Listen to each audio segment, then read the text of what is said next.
It is Wednesday, June 22nd, 2022. This is another edition of Baseball Today presented to you by our friends over at Shady Rays. Shady Rays, not only the best looking shades in the entire business, but when you inevitably break them or lose them or some combination of both, they will replace them, even if it's on day one of your purchase. So that's really cool. That is Trevor Plouffe. I am Chris Rose. We've got producer Dan along for the ride as well. But we are all bowing down to the John Boy God today. Oh, my goodness. Joe's McFly, he's on another Joe's Goes trip. And it's like we're writing this thing. It's like scripted television. So Brady and I are watching all the games last night. He goes, holy shit, Dad. Did you see about Joe's? And I was like, no. He goes, he was just won the 50-50 raffle in Tampa. I'm like, come on. And here enough, there it is. It was crazy, dude. We on a little group chat from the weekend, and Jake's like, hey, I know this group chat's probably going to die down, but like, I want to let you know the guy that you went out to dinner with is carrying this lucky horseshoe around, puts the picture of Joe's holding up like a $16,000 check. That's a good trip for Joe's. Even though the Yankees ended up losing the game, not a bad way to spend a night at the ballpark. So I texted him afterward. I said, congrats, man. I said, so would you have taken a win and no 50-50 raffle or a loss and winning the 50-50 raffle? He goes, regular season game? I said, yeah. He goes, I'll take a regular season loss. He goes, we're still going to win 110 or whatever. I said, what about playoffs? If you could have won, let's say 20 grand, but lost a playoff game. He's like, nah, I'll take the playoff win. That's a dedicated fan. I think he might be fibbing right there. You put that 20 grand in front of his face. I think he might. It depends what loss it is. If it's to open the series, I bet he takes the money. To end the series, then he might have to think about it. But this is like, you put in the contract in front of a young guy's face. Like, you gonna take the money? Are you gonna wait for it down the road? Yeah, who knows? It was funny stuff. Really good. All right, last game that finished up of the night out in Anaheim. Angels involved in another wild one. Shohei, 2 homers, 8 ribs, 2 off of the franchise record, and they lose to the Royals. So what is the bigger story? Another Showtime performance by Shohei, or the fact that the Angels keep falling and tumbling away in the standings? I was fully ready to come on here and just talk about the Angels, and you can't be giving up 12 runs to the Royals. You can't be wasting a performance by your guy like this. But then you kind of see who was on the other end of it. You got another superstar in the works there, Bobby Witt Jr., 4 RBIs, putting the display on, hitting homers right over Trout's head. I thought that was poetic right there a little bit. But yeah, I mean, I don't know what it is, man. I mean, I do know what it is. We're still looking for the pitching to be solid there in Anaheim. It's been however long now. We thought we kind of had it figured out at the beginning of the year, but again, you just can't be wasting performances like that. And I know that Angels fans are feeling it. You have these superstars on your team, and it's a treat to go see them play every single night, even in a loss like this. But those losses are starting to pile up, and the playoffs are looking further and further away, maybe not even existent to them anymore. So it's tough. But if you're not an Angels fan, go see this dude play. How many times we said that on this show? When we ran into that guy outside of Angel Stadium, he's like, I got tickets for $5. Yep. Go see. People don't even fully understand what we're seeing yet. Like, we're not comprehending what this guy is. They're calling him the unicorn on the broadcast, and that's what he is. He's one of a kind, man. So that's the reason I'm wearing the Royals hat today, and I'm clashing with my purple shirt. It's because of Bobby Witt Jr. First multi-homer game. Dude's going to be unreal. He was my pick for AL Rookie of the Year. I thought it was fantastic, and still he took such a severe backseat to what Shohei did, because the clutch one that he hits late in the game and just strikes the pose off of the curveball. Fantastic. But I woke up very early this morning and I was sifting through Twitter, and StatSync put out, he is the first player to have an 8 RBI game since they started keeping RBIs as a stat in 1920. And his team never led at any point in the contest. That about says it all for the Angels. Like, we're all pushing with all of our might. We all have our favorite teams, right? I'm a Cleveland fan. I don't know who Plouffe roots for anymore. Probably Minnesota, I'm guessing. But we all want to see Shohei and Trout in this thing, and they all keep just disappointing us. Like Aaron Loop said afterward, he's like, The last 2 times we scored double digits, we've lost. That's inexcusable. And he's right. It's inexcusable. I mean, look, Shohei is going to do Shohei things, but you start getting behind early in games all the time, putting pressure on the offense like that. It's just a recipe for losses and losses and losses and losses. We've seen that. I don't know, man. I don't know what they can do out there because they went and tried to address their issues and just hasn't worked out. I mean, pitching it is hard to find. It's hard to develop, and that's why the good teams are the good teams. I hope they can turn it around. I don't know what the solution is. But if you're not an Angels fan, who cares? Go watch these guys play. All right, let's move on to a team that's put a little spring in my step, my man. Oh, baby. Cleveland Guardians have won 16 of 20 to pull mere percentage points ahead of the Minnesota Twins in the American League Central. They take the opener of a 3-game series yesterday in extras. Chicago White Sox going for this 3-game sweep of Toronto this afternoon behind Lucas Giolito, one of our guys from the Rose rotation. So things very interesting in the American League Central. What is the biggest storyline that you'll be focusing on the last 3.5 months of the season, at least at this point? I think it's going to be who adds at the trade deadline. You know, right now we're seeing 3 teams who we believe are going to be jumbled near the top there. I don't think the White Sox are going to add too much. They're just looking to get healthy. We'll see what the the Guardians do. And I'll see what the Twins do, because I don't think, as currently constructed, this is what we're going to be seeing playing, in September or late August or anything like that. We're going to see some new faces on these teams. And I think a trade acquisition is going to be the reason the Twins or the Guardians win the division. So I'm curious to see what moves they're going to make, who it's going to be, and how it affects the roster as they bring somebody in. Do you remember what I said at the beginning of the season about the Twins?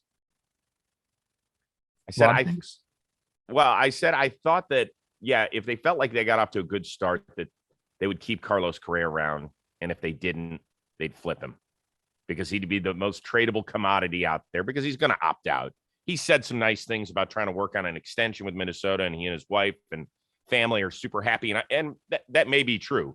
He's testing the market again. He didn't get exactly what he wanted. He's going to test the market again, and he'll be the best free agent out there. I still think there's a possibility he gets dealt. I'm telling you, dude, because I think that the Twins look at themselves and they say, we got a solid roster. We would have to add a shitload in order to compete with New York and Houston in the American League. And I'm not so sure we could beat one, if not have to beat both at some point in the playoffs. And if that's true, why not flip him and get something? You're shaking your head. Because if they're in the race whatsoever and they ship out Carlos Correa, I mean, I know that people in Minnesota are nice. They're not going to be nice. But do you think it's not a possibility? I think it is a possibility, but they have to be like legit out of the race, which hasn't happened at all this year. I mean, they've been in first place, the entire year until last night, something like that. It was the first time since mid-April that they were not in sole possession of first place. And if, like I'm saying, so they need to be like, I don't even know, Chris, 5, 6, 7 games out. And to flip Carlos Correa like that, people love that they brought him in. I mean, he was supposed to be like in the X factor. Let's get back to the postseason. Like, we got a guy here that's different. We haven't had a guy like this around, this edge on our team. And if you go ahead and just trade him because you're looking at the contract saying, look, he's going to opt out, then why'd you go get him in the first place? Just to trade him? No, I think it was to give an option to the team to say, you know what, we'll make good. We'll spend some of that Donaldson dough, and we'll show our fans that we still believe. But at the same point, all right, look at the roster objectively. I know sometimes you put your Twins colored glasses on, just like I do with Cleveland. Can this team beat Houston in a 7-game series? No, they don't have the pitching to do it. So they need but I don't think the Guardians can either. I know, but the Guardians don't have a guy on their roster that can opt out after this year. You know what? I'd give the Guardians a better chance right now as currently constructed, just because I think the pitching could match up. They can get on a heater. They're starting pitching. Yep.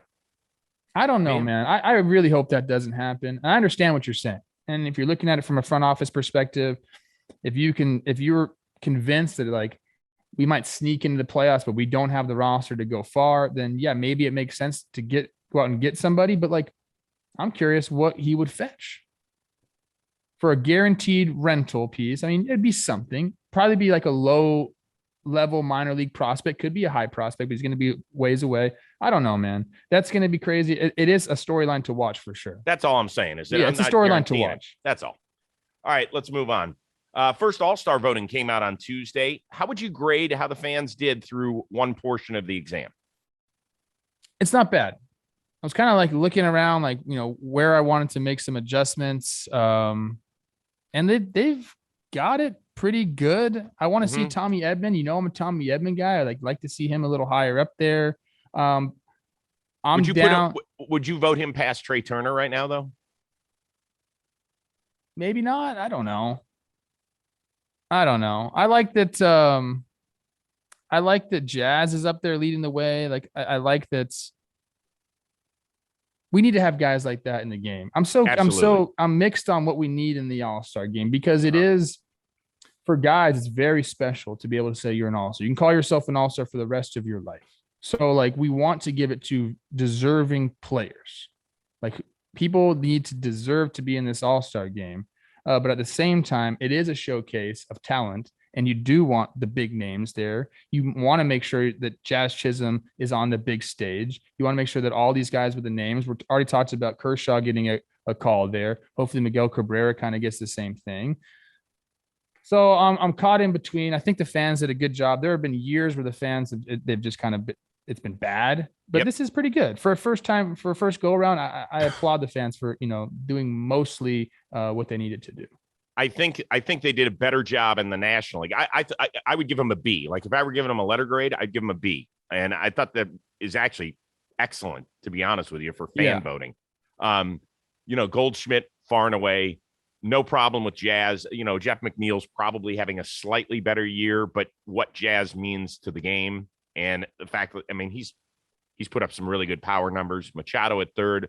I don't have a problem with Trey Turner at short. You could convince me on Tommy Edman, but I suppose 165,000 people voting for Fernando Tatis, who hasn't played yet. Sure, I got not great. I think I'd like to see Juan Soto a little bit higher up there. I think he's fifth right now. Yeah, he is. But I mean, Betts, Acuna, and Peterson, that's pretty good. It's not bad. I'm saying phenomenal. They did an okay job. Yeah. So what I'm saying is, in the American League, I think it's average at best. I understand Vlad. He's really kind of started to turn it on. Altuve has been very good. I'll be honest with you. Espinal and Jimenez have been better. Interestingly, third base, obviously I would vote for Jose Ramirez, but I can't knock people voting for Rafael Devers. He's had a phenomenal season. You're always shortstop is where I have a problem. Or what do you got at shortstop? I would vote for Tim Anderson or Xander Bogaerts over Bo Bichette. I was going to say, Toronto always has the leg up in the fan voting, because they have an entire country voting for one team. So they're always going to be there. And I guess that if I had one problem with it, I would say that as well. But I kind of dig that. The Canadians repping for their own. I'm fine with it. And by the way, I don't get I don't get blustery about this stuff. I just like to check it out occasionally. I'll check out the first one and I'll check out the last one. And that's about it. You know, it's really should be an end of the season, like, designation of who is an all-star. Like, the all-star game it's like, it doesn't make a lot of sense. We've seen banger first halves, then terrible second halves. We've seen okay first halves, then going off second half where your numbers end up better, but you're not an all-star. That's tough. Right. Because it means a lot to guys. I know. And we've also seen Cy Young winners and MVPs not make the all-star team. Yes. It happens. It happens. So Aaron Judge, it was announced that his arbitration hearing was supposed to be today. It got pushed till Friday, but the media talked to him about it, and he said, quote, "I'm looking forward to it." When you hear that, if you are a Yankee fan, are you scared shitless? No. I mean, it's not a good look for them. And Jimmy, John Boy, put out a pretty good tweet yesterday that kind of like summed everything up. He goes, if you're an arbiter and you say, okay, 17 or 21, and then you know that the Yankees have offered this guy over $30 million a year to play baseball. How can you side on the $17 million? How can you side on that? Because It's a clear case. Bang. 21. No, that's not how it works. Go play. That's not how it works. That's not how I understand that's not how it works, but I mean, come on, man. Well, right? You follow. I've watched every Law and Order in the business, right? And so, strike that from the record. All right. In the criminal justice system, the people are represented by two separate yet equally important groups: the police who investigate crime and the district attorneys who prosecute the offenders. These are their stories. Dum dum. Love that. Thank you. Really, at 5 a.m., I was up watching. Pretty good. What a nerd. Anyway, they're not allowed to take any other history other than the last 2 years, correct? Isn't that what they do when it comes to arbitration? They look at the last 2 years. Yeah, and all the comps of what they've got paid, right. Blah, blah, blah. Yeah. With all that being said, I cannot believe, and I've said this at least 5 times on this show, how the Yankees, knowing how delicate the situation is going to be when he gets to free agency, to not reach out a hand, show some good faith and say, fuck it. Here's your $3 or $4 million. We'll give you 20 or 21, your asking price. We'll call it a day. Let's keep the communication lines open. I am so shocked that this has not happened. If I were a Yankee fan, I actually legitimately would be pissed at the front office. Do you think, and I'm just spitballing here, Chris, all right? Do you think there's a possibility, because we know where the Yankees are at in their payroll, and the extra $4 million, if they end up saving that, could go to a trade deadline acquisition. I think the number right now they have is 10. So it's either going to be 10 or 6, depending on what happens with this, right? If they get 17, they're going to have 10 to spend. If they go judge's side, they're going to have 6 to spend. Do you think there's any way the cash god goes up to judge and says, hey, man, we'd really like to spend 10 at the trade deadline, have that going. We'll get you the extra 4 on that extension. Oh, I get it. So you help us out, but we will argue against you in arbitration, which is what's going to happen, right? They're doing this by Zoom. They used to do it in person, right? Now they do it via Zoom because we're in the middle of the season. And Judge said, I'm in a 3-piece suit. I'm going to be dressed up nice. I look forward to the business side. I don't know if he looks forward to hearing what the Yankees have against him as to why he's not a $21 million a year player at this point. It's, to me, I mean, remember, the last Yankee to go all the way to arbitration was Dellin Betances. He came out and he said, I cannot believe all the shit they said about me. I know. Right? You know, and when it is in person, there's always the chance that, like, the GM looks at the player and says, fuck, I can't do this. Like, let's handshake. Let's not even go in the room. Let's figure this out on our own.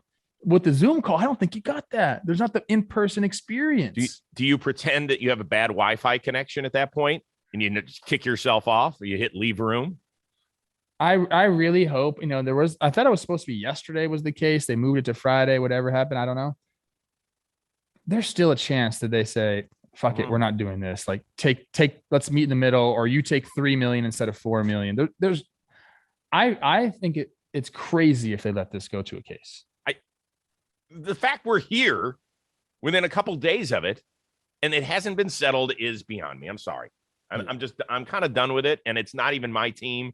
I am an Aaron Judge fan. I just love the way he plays baseball and the way he handles himself. And I just think there's a way to do business. It really is. Like the other day, I'll give you for instance, I flew a certain airline. It was delayed 3 hours, our flight out of Los Angeles, right? 3 hours. So I went up to somebody that could help me in the line. I said, boy, there's an earlier flight. Can I change? And they were like, yeah, for $100 per ticket. I said, but you guys are 3 hours late on this one. They're like, yeah, that was a weather issue. It wasn't our fault. I said, you know what? You're right, technically.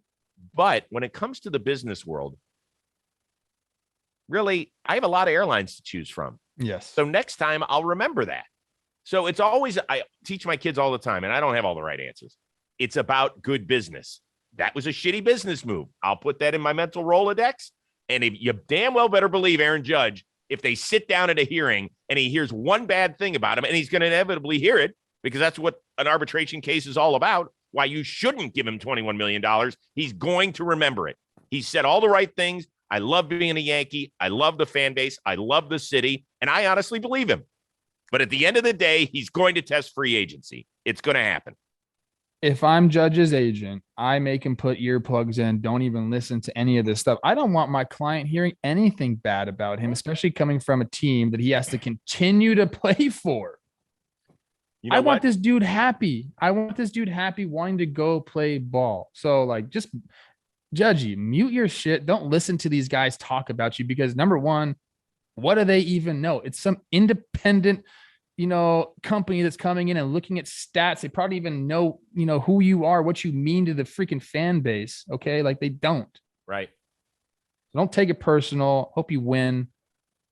Maybe there's some side business going on. We don't know. So instead of listening to his Zoom call, maybe he should tune into AMP app.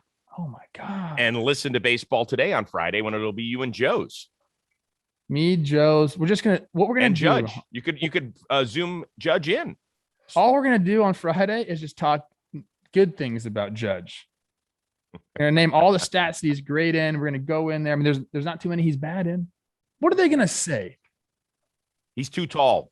We had to change the doorways in the clubhouse because he's too tall and it costs us money. The guy is perfect for New York.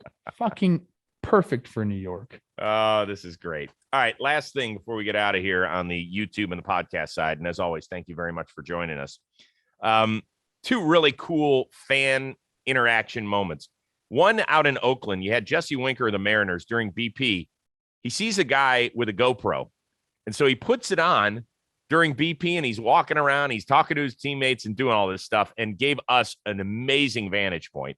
He sought the guy out, which was really cool. I loved every minute of it. Winker's great, good dude, fun personality. And then down the coast in Anaheim, we've seen this a lot. Melendez of Kansas City, the kid out there, throws the ball to a fan, an adult fan, young adult. Catches the ball. Dude's like, yeah, I got a ball. I'm super excited. Looks down, sees a kid with a glove, a couple rows up, throws it to him. Well, later in the game, Jared Walsh hits a big bomb. Who catches the home run ball? The kid. Yes. And his dad. Kid super excited, turns around to the adult that gave him a ball earlier, says, here, I'm repaying it and paying it forward. Which moment of the two did you enjoy more? I love Jesse Winker. And look, I pronounced the Mariners dead, and they come out and just crush the A's. So maybe there's something there. Maybe I provided a little spark for them. But this second thing is amazing, dude. Just a couple of different selfless acts there. And for the kid to have the wherewithal to be like, hey, man, like I got a ball. Now I don't need two. Right. Give it back to the original owner of it. I think that's really cool. Just the guy that started it all. Also, kudos to you for knowing you get your little moment of shine. You get the out of you. And then the kid's going to appreciate the ball a little bit more than you will. Right. I liked it. You know what? If Jesse Winker were on the show right now, he'd say he liked that one more too. I love Jesse Winker. I do too, man. I'm a huge fan of his. Buddy of mine, big Buffalo Bills guy. He was going to stay at the house if the Bills had made to the Super Bowl out here in LA. But the whole family was coming, so that would have been a little awkward. But yeah, I mean, this was great because you know what? It was a natural reaction for these two guys to do it. Like between the young adult and the kid, they didn't have to be convinced. Nobody was like, hey, give the ball to the kid. Nobody was like, hey, you've got two. Throw it back to the adult. It was just the right thing to do.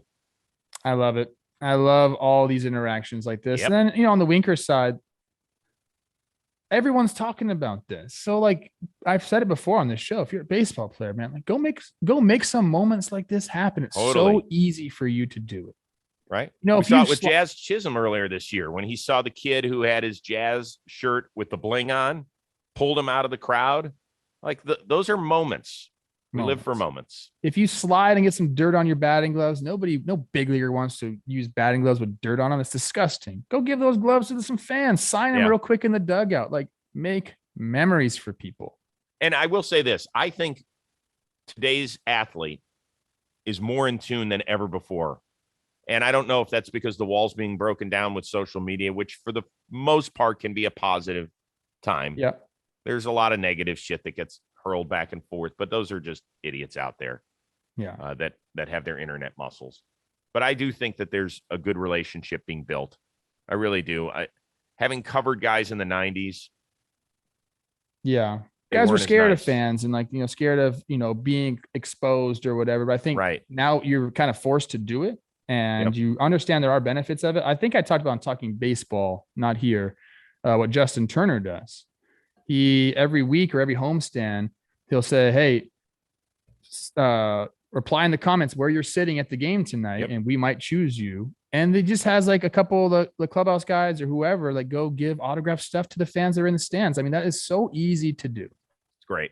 And it's like the engagement's there, and you just I don't know. It's a positive for everybody.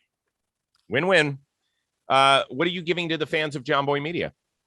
Wow. Well, today we're releasing Talking Baseball. It was a players only episode. So me and Jake, John Boy's out of there. He had some stuff to do. So things got a little weird.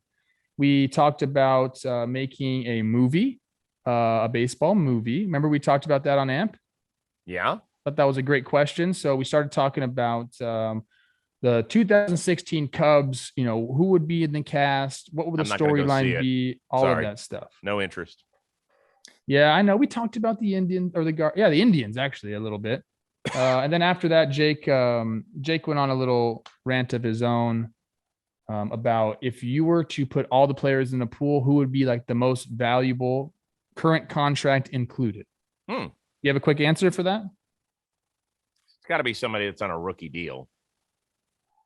Mine was Acuna because he's locked in at $17 million a year and he's already proven. So kind of goes. Yeah, that's really good. Yeah, it's a good one. Joe Hayes, 2 years, I believe, from free agency. Yeah, he's going to make $400 million. So like, where's the value there? Yeah, Acuna is great. Although I think Acuna at some point that deal's either going to get redone or he's going to force a trade out. One of the two. He's got so much time left on it. He's got 5 more years, I believe, at 17, then 2 team options at 21. Yeah, I'm telling you, that thing's going to have to get redone or it could get ugly, but that's not for right now. Alek Manoah, that episode's still out for the Toronto Blue Jays. All you Toronto fans out there, please go check it out. And I got a great comment about it. It was from a Yankee fan. He's like, I hate when we face Manoah. Like, he seems like such a jerk because I listened to him. It's the exact opposite. I was like, yeah, that's what we do. We kind of show you who these guys are. He's real deal talent too. Miguel Rojas was nice enough to come into the John Boy Media offices in Midtown Manhattan last week when the Marlins were in town. It was the first time I ever got a chance to hug him. That was awesome. Hadn't met him in person before that. We've been doing the show for over a year and a half, and it was great. Really a lot of fun. So that's coming your way on Thursday. I will be out the next 2 days. I appreciate Joe's McFly. Maybe he will share some of his newfound wealth with Trevor Plouffe. I don't know. He owes me. Joe's owes. We shared a nice bottle of wine together at a nice dinner. Maybe it's his turn to return the favor. Wait, who picked up the tab on that one? Me and Snake. Oh. Me and Jake the Snake split it. You know how it goes. Big baller. Jake's a baller, bro. I don't let Jake sneak off on the tabs anymore because I understand what's happening here. And, Very nice. Okay. So Joe's McFly in the next 2 days. Always appreciate you listening, whether it's our podcast form, our YouTube channel, or live on AMP, which you can do every Monday through Friday at 11:30 Eastern. Just download it on your iPhone today. For our producer extraordinaire, the one and only Dan Rourke, and that is Trevor Plouffe. I'm Chris Rose. Joe's in this seat on Thursday.